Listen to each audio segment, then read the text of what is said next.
것은 자, 맨 먼저 우리가 교재에도 나와 있지만 물권법의 시작은 물권과 채권, 물권법과 채권법의 비교부터 시작이 됩니다. 이거부터 먼저 이해를 하셔야 되죠. 자, 그러면 물권과 물권법, 채권과 채권법의 비교 그러면요. 자, 우리는 민법 총칙을 처음 공부하시면서 그랬잖아요. 우리가 민법이라는 것은 사인 상호 간의 법률 관계를 규율하는 것이 우리 민법이다 이렇게거든요. 그럼 사인 상호 간의 법률 관계라는 건 뭘로 나타난다? 권리와 의무의 관계로 나타난다. 그랬잖아요. 그죠?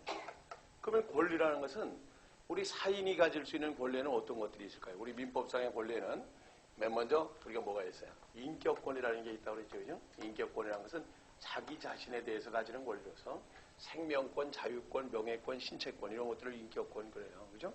또 친족권이라는 건 뭡니까? 일정한 우리가 말대로 우리가 신분상의 가족 관계를 우리가 기초로 해서 이루어지는 권리들 아닙니까? 그죠? 친권이라든가 상속권이라든가 이런 것들이 있지 않습니까? 그죠? 근데 이런 권리들은 인격권이나 친족권을 뭐라 그래요? 일신전속권이라고 그러죠. 이건 일신전속권으로서 이런 권리 자체를 다른 사람에게 양도할 수가 있어요? 없어요? 없습니다. 자기에게만 인정되는 권리예요. 이걸 일신전속권이다 이렇게 표현을 하죠. 그리고 뭐가 있어요? 재산권이 있잖아요. 그죠? 그래서 재산권이라는 것은 사람이 사회생활상에 경제적 이익을 누릴 수 있는 권리를 재산권이라고 그러잖아요. 그죠? 경제적 이익을 향수할 수 있는 권리를 재산권이라고 한다. 그럼 재산권은 아까 인격권, 친족권과는 달리 뭐예요? 비전속권이죠. 그죠? 양도가 가능해요. 그래서 우리가 재산권에는 뭐가 있다는 거예요? 재산권에는 지금 이제 공부하시고자 하는 물권이라든가 채권이라든가 또 뭐가 있어요? 무채재산권이라든가 이걸 우리가 재산권 그래요. 그러면 무채재산권이라는 건 뭘 갖다가 무채재산권이라고 할까요? 형체가 없는 재산권이죠. 그죠? 그래서 우리가 이 무채재산권 그러면 정신, 발명, 그죠? 우리가 이런 것들이 무채재산권에 해당이 돼요. 우리가 어떤 경우입니까? 정신 발명의 산물로서 가령 이래서 소설가가 갖는 저작권이라든가, 그죠?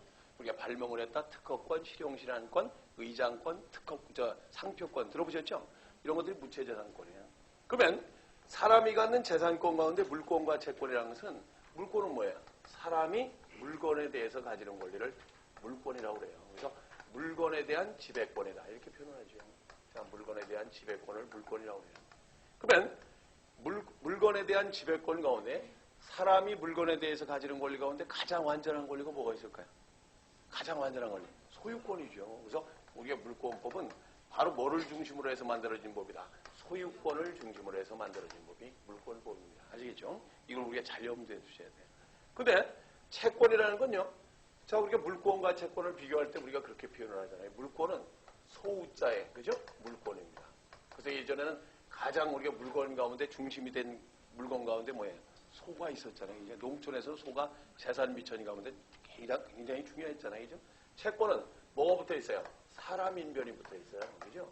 그래서 우리가 사람이 물건에 대해서 가지는 권리가 물권이라면 사람이 뭐에 대해서? 사람에 대해서 가지는 권리를 우리는 채권이라고 하는 거예요. 아시겠습니까? 그래서 사람에 대한 청구권을 채권이라고 하는 겁니다. 사람에 대한 청구권. 그러면 사람이 사람에 대해서 가지는 사람에 대한 청구권은 뭐에 의해서 사람에 대한 청구권이 발생하는 경우가 가장 많을까요? 자, 우리 지난번 민법 총칙 때도 설명드렸는데 사인과의 사인 사이의 법률 관계가 발생하는 사유 가운데 그 법률 관계가 뭐에 의해서 발생하는 경우가 가장 많다고 그러죠? 계약에 의해서. 바로 우리가 채권은 뭐에 의해서 채권이 발생하더라? 계약에 의해서. 그래서 우리가 계약을 중심으로 해서 만들어진 법이 채권법이다. 그런 내용으로 이해를 하시면 돼요. 그죠? 근데 그럼 이렇게 물권이라는 건 사람이 물건에 대해서 가지는 권리로서 소유권을 중심으로 해서 만들어졌다고 그랬는데 그럼 이 물권법은요. 뭐가 지배하고 있느냐? 뭐가 지배한다? 물권 법정주의가 지배한다 그래요. 물권 법정주의. 그래서 우리 물권법은 우리 민법 185조 물권 법정주의로부터 시작이 되는 거예요. 그래서 물권 법정주의라는 걸 뭐냐면 곧이어서 살펴보겠지만 자, 우리는 물권은 우리가 물권은 법률 또는 관습법에 의하지 않고는 임의로 창설하지 못한대요. 그러니까 물권의 종류나 내용은 뭐에 의해서만 만들어질 수 있다? 법률과 관습법에 의해서만 만들어질 수가 있어요. 그래서 물권의 종류와 내용은 임의로 뭐 할 수 없다? 창설하지 못한다 이거예요. 그래서 우리 교재 내용 보시면 96쪽이죠? 96쪽에 보시면 97쪽에 나와 있네요. 박스에 물권의 종류 나와 있죠. 그죠? 물권의 종류가 나와 있어요. 그러면 우리 민법상의 물권은 여기에 이 종류 나와 있는 것 외에는 무슨 권 만들어낼 수가 있다 없다? 없어요. 또 내용도 임의로 창설할 수가 없어요. 아시겠습니까? 그래서 물권법은 뭐가 지배하더라? 물권 법정주의가 지배합니다. 그래서 사실은요, 우리가 공인중개사 자격시험에서 민법의 고득점을 위해서는 어디에서 고득점을 해야 돼요? 물권법에서 고득점을 해야 돼요. 왜냐하면 민법 총칙이나 계약법은요, 우리가 말대로 시험 문제가 함정식 출제가 많아요. 근데 물권법은 물권 법정주의가 지배하다 보니까 임의로 만들어낼 수가 있어요, 없어요? 없어요. 그러다 보니까 무슨 규정이 많더라? 강행 규정이 많아요. 그죠? 우리가 법대로 해야 되는 강행 규정이 많다는 얘기입니다. 그래서 물권법은 조문 중심으로 그리고 또 새로운 판례 중심으로만 접근하셔도 우리가 시험 문제를 접근해 나가는데 다른 과목보다는 뭐예요? 여기는 정형화된 문제가 출제되는 경우가 많다는 얘기입니다. 아시겠습니까? 그래서 우리가 총칙과 계약에서는 50%만 득점해주면 되고, 그죠? 50%만 득점해주면 되고, 자, 우리가 물권과 특별법에서는, 그러니까 물권과 특별법에서 출제되는 비중이 절반, 총칙과 계약에서 출제되는 비중이 절반이거든요. 이 가운데 물권법과 특별법에서는 거의 우리가 여기서 고득점을 해주셔야 되는 거예요. 여기서만 고득점을 해주면 총칙과 계약에서는 뭐만 해도, 반타작만 해도 민법의 어떤 득점 목표는 달성이 된다는 얘기죠. 말로는 그렇다는 얘기예요. 그죠? 그렇게 이해하시면 돼요. 그래서 지금부터 이제 진행될 물권법을 확실하게 이해를 하셔야 돼요. 아시겠죠? 어떤 일입니까? 근데 우리가 계약법은 말이에요. 아까 채권법은 계약을 중심으로 해서 만들어진다고 그랬죠. 그죠? 계약은 물권 법정주의와 달리 뭐가 지배하더라? 계약 자유의 원칙이 지배해요. 그죠? 그래서 우리가 1월 달에 계약법부터 시작했잖아요. 그래서 계약 자유의 원칙이 지배하고 있는 계약법은요. 우리 민법전에 몇 종의 계약을 규정하고 있죠? 14종의 계약을 규정하고 있는데 14종의 계약 외에도 계약 자유 원칙에 따라서 얼마든지 계약의 이름과 내용을 만들어낼 수 있다 없다? 있어요. 학원 수강 계약이다, 보험 계약이다, 운송 계약이다 얼마든지 만들어낼 수 있잖아요. 그렇죠? 그렇기 때문에 비교적 무슨 규정이 많다? 임의 규정이 많다. 이런 내용이에요. 그래서 계약법은 그렇기 때문에요. 나중에 여러분들이 문제를 풀어나가시다 보면 계약법에서는 배신감을 느껴요. 왜 배신감을 느끼느냐? 특히 잘 틀리잖아요. 왜?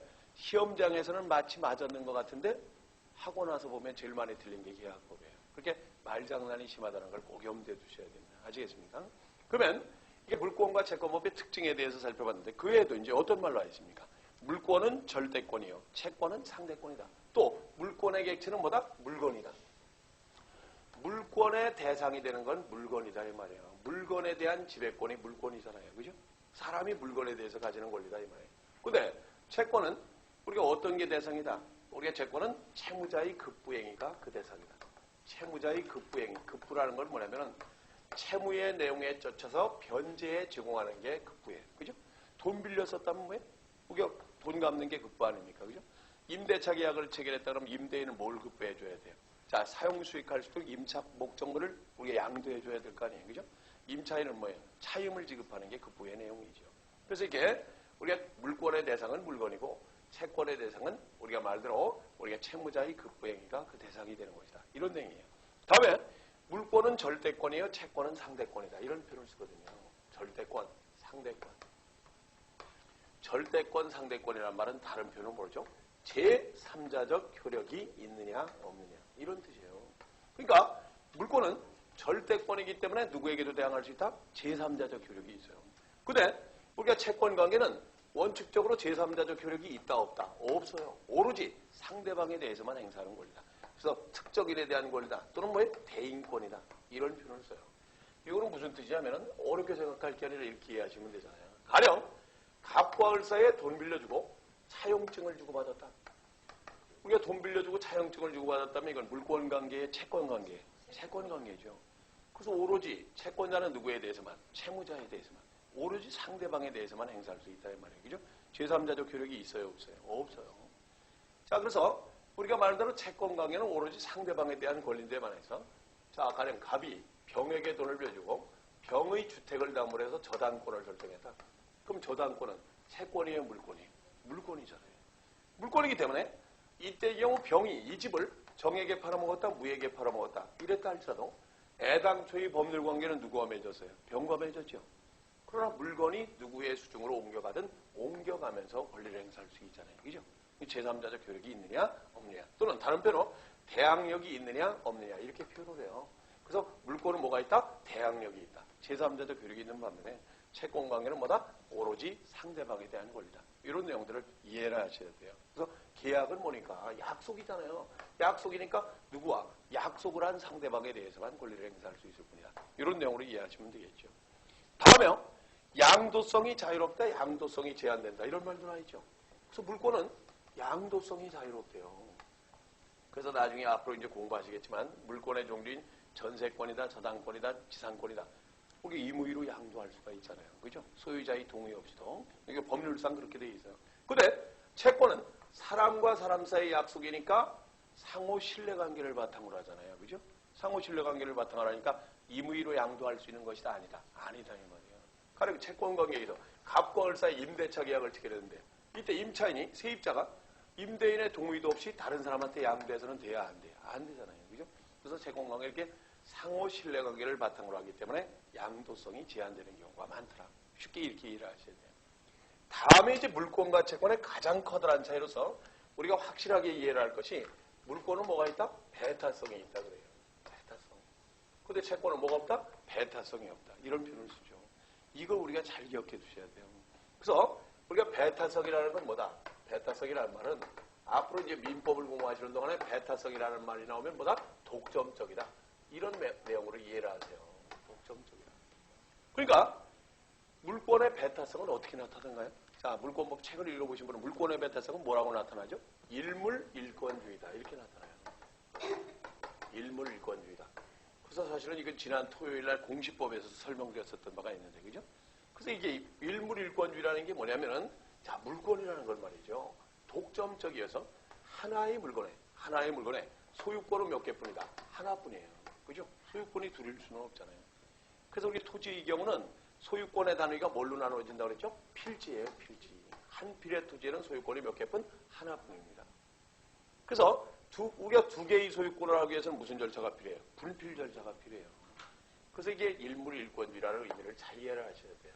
근데 우리가 주의할 점은 일물일권주의라고 해서 하나의 물건에 하나의 권리만이 존재한다는 뜻은 아니고 곧이어서 살펴보겠지만 여기서 일권이라는 것은 동일한 물건 외에 같은 종류, 그죠? 같은 성질, 같은 순위의 권리는 뭐 할 수 없다? 병존할 수 없다.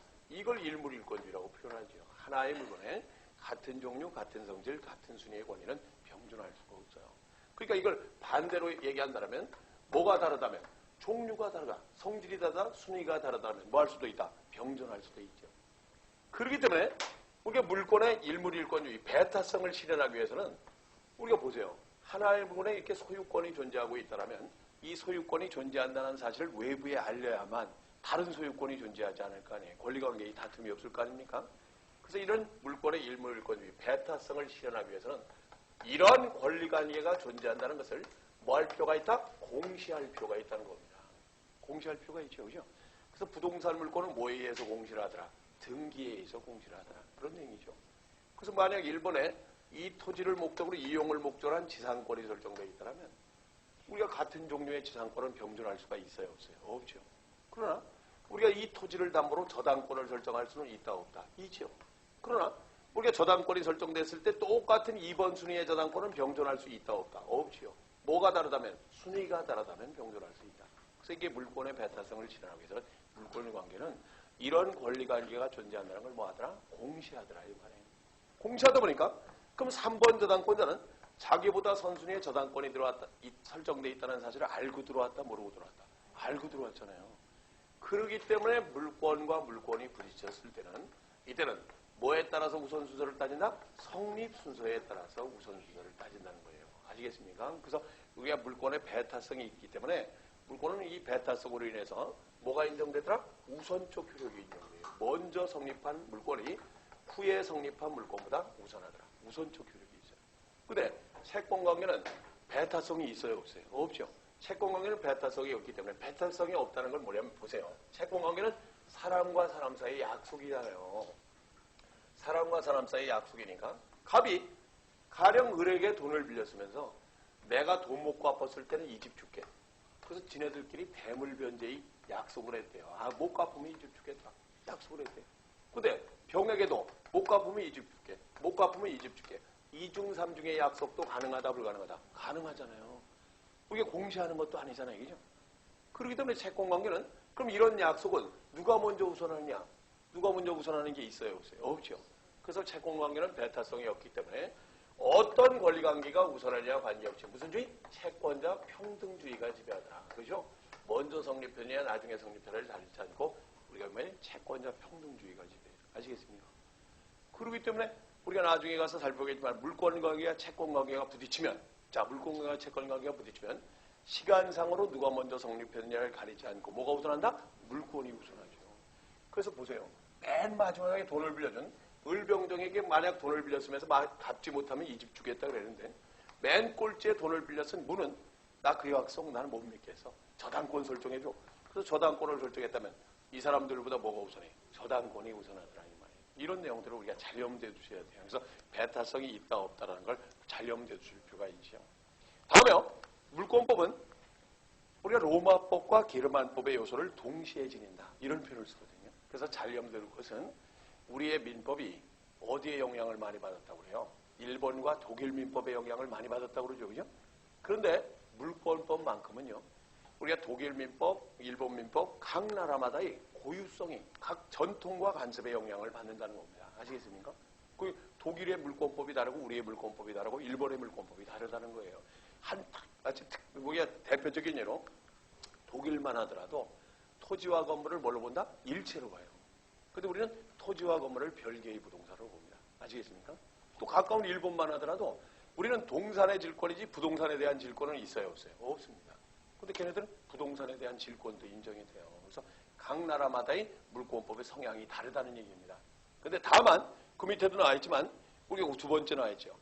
각 나라마다의 성향이 다르지만 우리의 물권법은 독일의 물권법을 그대로 계수한 결과, 그대로 받아들인 결과 관습법상의 우리가 전통 관습이 배어 있다고 그러지만 가장 고유의 물권은 뭐를 제외하고는 전세권을 제외하고는 거의 독일의 물권법의 영향을 받고 있더라. 이런 정도로 이해를 하시면 되겠어요.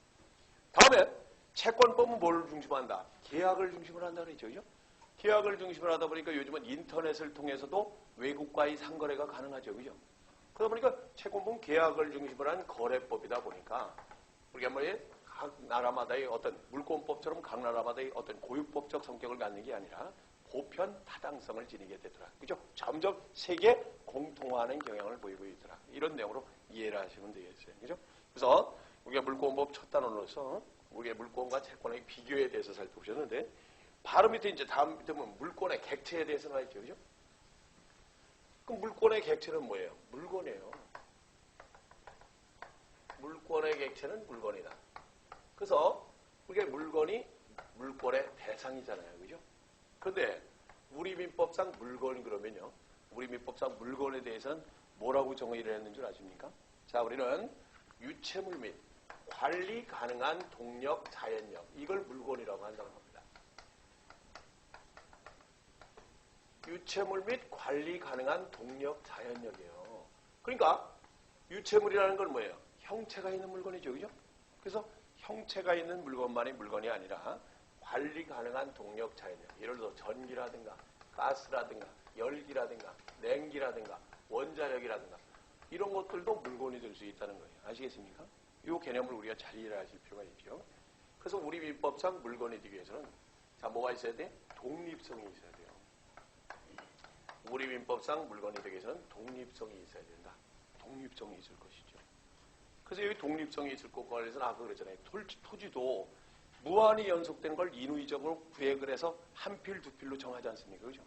그래야만 우리가 말대로 하나의 소유권이 될 수 있는 거예요. 이게 독립성이 있어야 됩니다. 심지어 말이죠. 사과나무에 사과가 이렇게 달려있대요. 달려있다. 아직 따내지 않았다. 이걸 뭐라고 하죠? 우리 앞으로 이제 많이 들어보시지만 미분리과실이라고 해요. 아시겠습니까? 아직 따내지 않았다.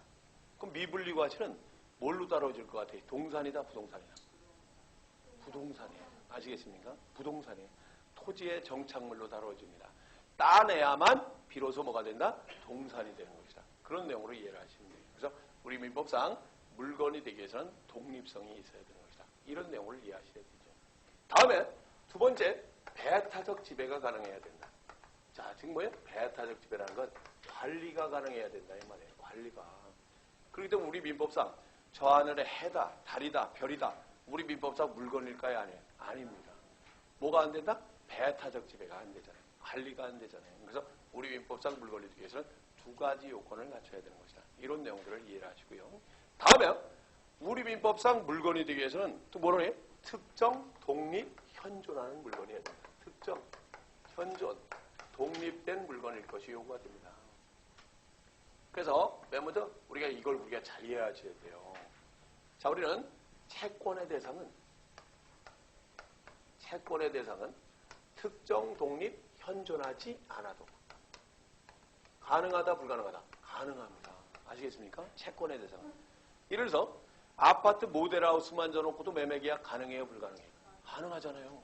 뭐 하지 않아도? 현존하지 않아도. 모델하우스만 져놓고도 매매계약 가능하다니까요.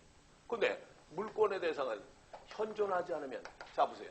아파트가 있다 할지라도 아직 등기되어 있지 않으면 저당권 설정할 수 있을까요? 없을까요? 없습니다. 뭐야만 현존해야 돼요. 아시겠습니까?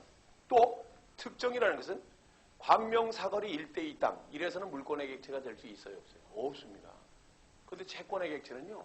가령 예를 들어서 채권의 객체는 이래도 가능해요? 불가능해요? 자, 갑이 가지고 있는 과수원 저부, 이래도 우리가 매매의 대상이 될 수 있다 없다? 될 수 있어요. 자, 채권의 객체는 특정되지 않아도, 예를 들어서 아파트 동호수 지정하지 않아도 아파트 단지 내 31평형 이래도 채권의 객체 분양될 수 있어요? 없어요? 있죠. 동호수 나중에 추첨해도 된다니까요. 그러나 물권의 객체는 소유권, 저당권, 전세권의 객체가 되기 위해서는 뭐여야만? 특정돼야만. 그래서 채권의 대상과 물권의 객체를 구별해서 이해를 하셔야 돼요. 또 물권의 객체는 뭐 해야 된다? 독립돼야 된다. 한 필의 토지는 소유권 몇 개뿐? 하나뿐이죠. 근데 한 필 토지 일부를 떼어내서 팔기로 한다. 일부분에 대한 매매 계약도 가능하다, 불가능하다? 가능하거든요. 그래서 이게 채권의 대상과 물권의 대상은 달라요. 채권의 대상은 특정, 독립, 현존하지 않아도 채권의 대상이 될 수 있지만 물권의 객체가 되기 위해서는 뭐예요? 특정, 현존, 독립되어야 하는 것이다. 이런 얘기예요. 근데 다만 예외가 있어요. 거기 보시면 어떤 예외가 있습니까? 특정, 현존하는 물건일 것 그래놓고 예외 뭐라고 나와 있어요? 재단저당, 양도담보 이런 말이 나와 있어요. 간단하게 설명드리고 넘어가죠. 재단저당, 양도담보는 특정의 원칙에 예외가 될 수 있다는 거예요. 재단저당이라는 게 뭔지 아십니까? 재단저당은 공장재단저당법, 광업재단저당법 해가지고 특별법이 있어요. 그럼 공장재단이라는 것은 공장의 경우는 한번 보세요. 본래가 저당권의 객체가 되기 위해서는 공장재산 가운데 뭐예요? 토지와 건물만이 저당권의 객체가 될 수 있죠. 그죠? 그럼 공장이 토지와 건물만을 담보로 해서 공장의 운영을 해나가려면 우리가 필요한 돈을 다 못 빌렸을 수도 있잖아요. 그죠? 그래서 보다 많은 담보를 제공하기 위해서 공장재단 같은 경우는 공장의 토지 건물뿐만 아니라 모든 자산가치, 예를 들어서 공장에 있는 우리가 기계 시설이라든가, 그죠? 공장의 기계 시설이라든가, 그 공장이 갖고 있는 특허권이라든가 상표권이라든가 이런 모든 자산 가치를 총괄해서 저당권의 객체가 될 수 있도록 한 게 뭐예요? 재단저당이에요. 아시겠습니까? 광업재단저당도 마찬가지. 이건 공장재산 전 재산을 총괄하니까 뭐에 예외가 될 수 있다? 특정의 원칙에 예외가 될 수 있다는 거죠. 또 양도담보라는 건요. 재미있는 것은 양식장의 뱀장어를 양도담보의 목적물로 할 수 있느냐 이런 내용이에요. 그래서 이건 판례와 관련해서 보세요. 양식장의 뱀장어라는 것은 치어부터 키워나가다가 내다 팔고 다시 또 치어부터 키워나가죠. 그죠? 이건 특정된 거예요? 유동되는 거예요? 유동되는 거잖아요. 그럼에도 불구하고 양도담보의 목적이 될 수 있다는 겁니다. 그죠? 이건 뭐에 특정의 원칙에 예외가 되는 것이다. 이런 내용으로 이해를 하시면 되겠습니다. 또 다음 페이지 한번 보시죠. 다음 페이지 보시면 물권의 객체는 독립된 물건이어야 한다. 그죠? 독립된 물건이어야 돼요. 그래서 한 필 토지의 일부를 목적으로 소유권의 객체가 된다든가 저당권의 객체가 될 수 있어요? 없어요? 없죠. 그죠? 그래서 이게 독립된 물건이어야 한다. 그래서 우리는 잘 알고 있은 여기가 어떤 말도 하면은 그래서 거기 보세요. 물권의 객체는 독립한 물건일 것. 즉 물건의 일부분에는 물권이 성립할 수 없다. 이게 원칙이에요. 근데 물건의 일부분에는 물권이 성립할 수 없는 게 원칙인데 이런 절대적이다 그러면 된다 안 된다? 안 되죠. 예외가 있단 말이에요. 독립된 물건이어야 된다는 예외는 뭐가 있냐? 제일 먼저 이해하기 쉽게끔 뭐가 있다? 구분 소유권이 있다는 거죠. 뭐에 대해서는 구분 소유권이 인정돼요? 건물에 대해서는 구분 소유권이 인정된다고 그랬죠. 그죠? 그래서 한 필 토지의 일부를 목적으로 소유권은 성립할 수 없어도 한 동 건물의 일부를 목적으로는 구분 소유권이 인정될 수가 있어요. 이른바 무슨 건물법? 집합건물법에 의하면 한 동의 건물 가운데 구조상의 독립성과 이용상의 독립성이 인정된다면, 그죠? 이런 경우 우리가 한 동의 건물이라 할지라도 구분해서 소유권의 객체가 될 수 있다고 그랬죠. 그래서 아파트나 연립주택, 오피스텔과 같이 501호, 502호, 503 이렇게 구분 소유권이 인정되는 경우가 있잖아요. 그죠? 이런 경우는 독립된 물건이어야 한다의 예외가 될 것이다. 그런 내용으로 이해하시면 돼요.